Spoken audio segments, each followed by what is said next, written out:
प्रिय दर्शक बंधु आज हाथर विषय रे बहुत बढ़िया बढ़िया जिनस जापर। हाथर बहुत प्रकार क्षेत्र रही। नवग्रह जमती बसती नवग्रह स्थान कौटी, शनि क्षेत्र कौटी, बुध क्षेत्र कौटी, बृहस्पति क्षेत्र कौटी, मंगल क्षेत्र कौटी, शुक्र क्षेत्र कौटी एवं तांकर प्रभाव कौन। आमे साधारणतः मनीषर आयुरेखा विषय रे आलोचना करिया। आयुरेखाटा आमर पहलु प्रथम कौन है ना, मंगल क्षेत्र बाहरी शुक्र क्षेत्र पर्यंत जाए। यहाँ हूँ आयुर एटा हूँ हृदय रेखा। एथर आयुष विषय रे कहीहब।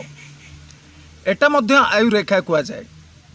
एठू मणिबंध ठारू एमती गोटे सीधा रेखा बाहर थाए जोटा कि शनि क्षेत्र किंबा आमर कौन ना रवि क्षेत्र पर्यंत व्याप्त थाए।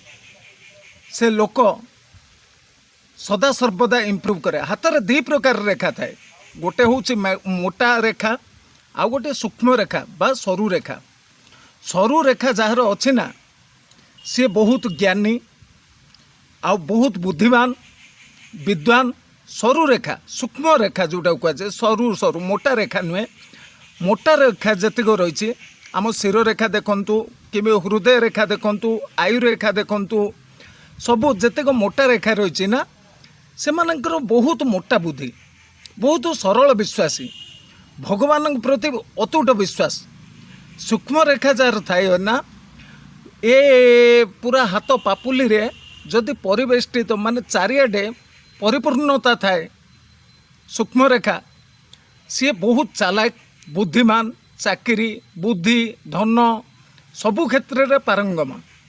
तेणु आपणकर आ क्षेत्र भितर एटा रोचे आज्ञा रवि क्षेत्र। ए रवि रेखा सहित जदि आमर भाग्य रेखाटा जाइकरी एइठी शेष होता है ना, से लोकर चाकरी निश्चय, धन मान सम्मान सबु क्षेत्र रे 100 को 100 जितापट नब। जे रेखार मझिरे खाली चतुष्कोण थाए, चारि कोण जार बेष्टित थाए, चारि कोण बेष्टित थाए, से लोक सदाबेले नूतन जगह किणे, नूतन घर तैयारी करे एवं नूतन लोक मान सहित सुसंपर्क रखे।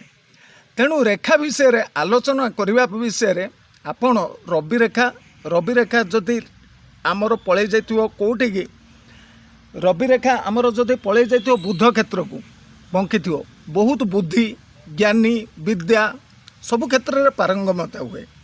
जदि एई रवि रेखाटा आमर कोठी पलैथिबो ना शनि क्षेत्र आड़ को बंकी जाइथिबो, ताले शनि क्षेत्र को जदि रवि रेखा बंकी थाए ताले बहुत संघर्ष, मानसिक दुश्चिंता टिके रहिबो, किंतु सबु कार्य को ठीक रूपे सुचारू रूपे परिचालना करि पारि।